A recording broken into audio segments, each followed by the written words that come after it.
Hello everyone. In this session, let's discuss the application of equal area criteria considering a three-phase fault at the sending end.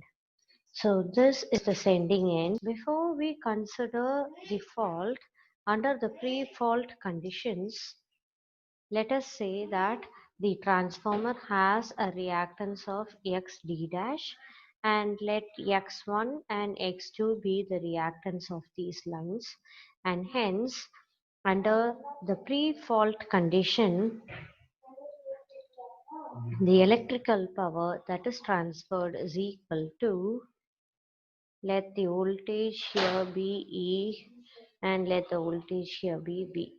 So EV divided by xd dash plus x1 x2 divided by x1 plus x2 is the value of maximum power that could be transferred into sine delta. So PE is written as P max sine delta. As this corresponds to the pre-fault condition, let me write it as PE1. And the curve goes as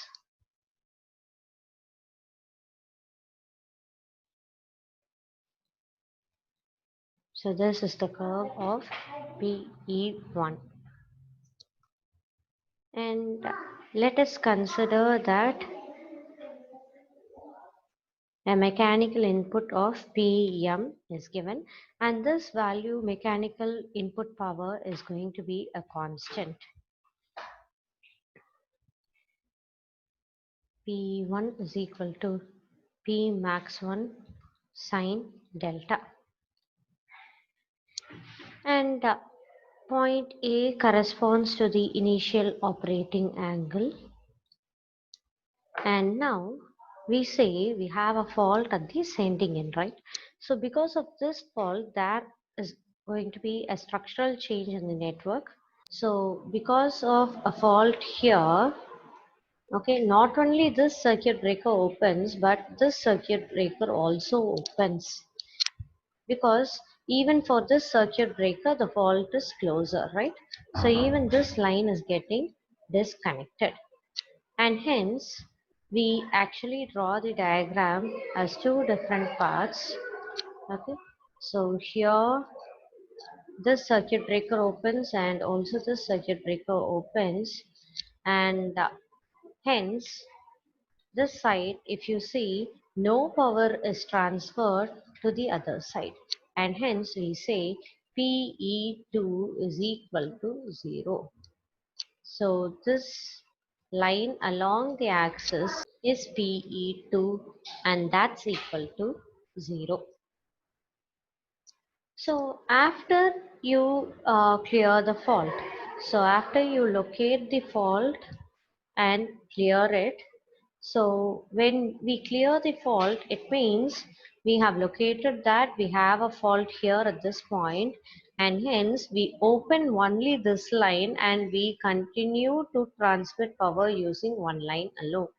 So if that's the case, then the circuit corresponding network is going to be, so the second line remains open and power is transmitted only through the first line. So this is going to be one case, okay. And another case is where you have located the fault, cleared the fault, and then you have restored the power transmission through both the lines. So first let me consider that power transformation, power is transported by restoring both the lines. Okay, so when both lines are restored, this corresponds to the during fault condition, and now we are talking about the post fault condition. Post fault condition A, when both the lines are restored. So when both the lines are restored, so again if you write the expression of the power transmitted as PE3, you write it as EV divided by XD dash plus x1 x2 divided by x1 plus x2 into sine delta, where the coefficient of sine delta is P max 1. So this is equal to the maximum power that was transferred before the fault occurred. Okay, so we have PE3 to be the same curve as PE1. Okay, and hence in this curve, in this graph, we could say that we have the same curve. Okay,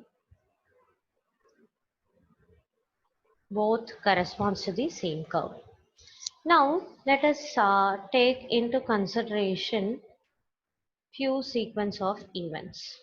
So as I said earlier, we have our subsystem operating at point A, and that point A corresponds to a value of delta, which is delta naught. So when your power system is operating at point A, when a fault suddenly occurs, the power transmission happens to be equal to 0 during fault. So suddenly your value of PE falls to 0. We know PA is equal to PM minus PE, right?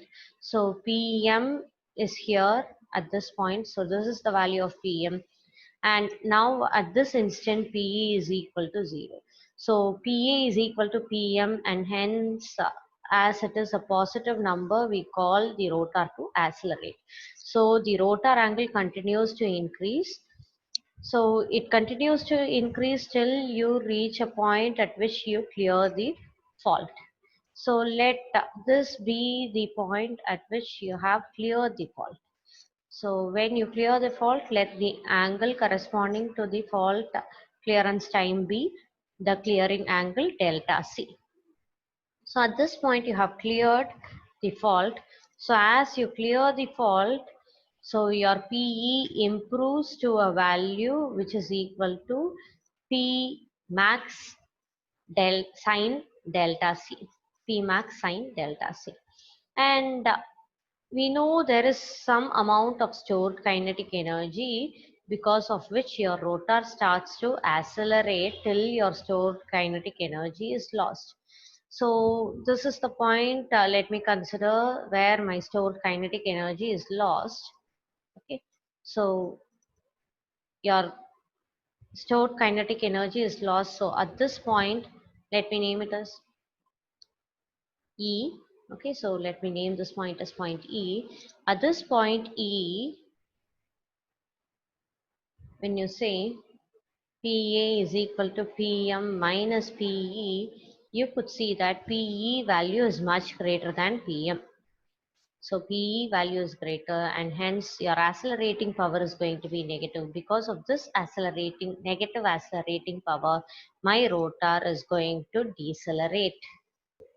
So after repeated acceleration and deceleration, okay, your system comes back to a stable operating point, which is again point A. Okay, so now let us trace the accelerating and the decelerating area, and let the angle corresponding to the maximum possible angle be delta max. So PM minus PE, so PM minus PE from delta naught to delta C. So this area is going to be the accelerating area. And deceleration happens here. So if accelerating area is equal to the decelerating area, then we call the system to be stable. So let us now equate mathematically the accelerating area with the decelerating area. So the accelerating area ranges between values of delta naught to delta C, and the portion of the curve is PM minus PE2. Pm minus PE2, where PE2 happens to be equal to 0.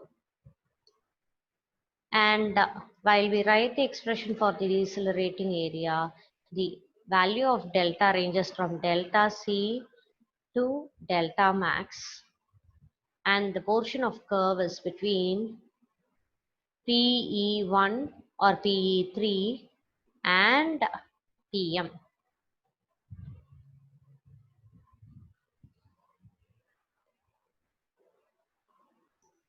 So now let's simplify. Now group the terms having Pm together. Here delta C and delta C gets cancelled. Now apply the integration to the other term. The objective of this derivation is to find the critical clearing angle. So beyond this critical clearing angle, if I clear the fault, then my system will become unstable, and hence now we have to find the value of the critical clearing angle. So let's have the critical clearing angle component on one side of the equation, and let me rearrange the expression. As mentioned earlier, we are supposed to get an expression for delta C. So let me first cross multiply P max to the other side and then take cos inverse. And the final expression goes as, so solving this expression, we'll be able to find the critical clearing angle. Knowing the value of critical clearing angle, we could also find the value of critical clearing time.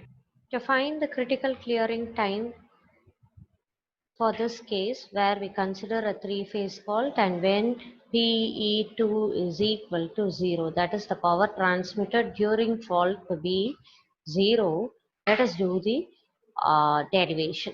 So when PE2 is equal to 0, the swing equation is h by pi f d square delta by dt square Pm minus Pe, and it is said that during fault Pe happens to be equal to 0, right? So this term vanishes, and hence h by pi f d square delta by dt square is equal to Pm. And now we are supposed to find Tc, right? So let us integrate this expression twice. Before I integrate, let me cross multiply.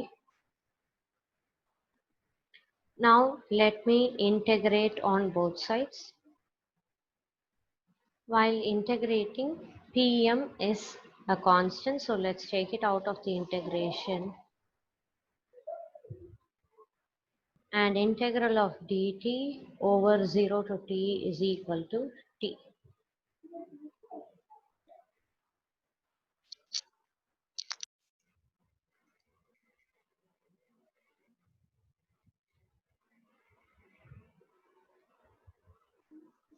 Again, let me integrate it both sides. Integrating it again, it becomes t square divided by 2 plus the initial value of delta. So let me consider the initial value of delta as delta naught. And when delta is equal to the critical clearing angle, we say the corresponding time is as the critical clearing time. So at delta equal to delta CR, so in place of delta, I replace it with delta CR. Rearranging the above expression, we get the expression for TCR. So H, pi, F, Pm are all constant. Delta naught is the initial rotor angle, and delta CR is calculated using the equal area criterion, and corresponding TCR, the critical clearing time, could also be calculated using this formula. Thank you.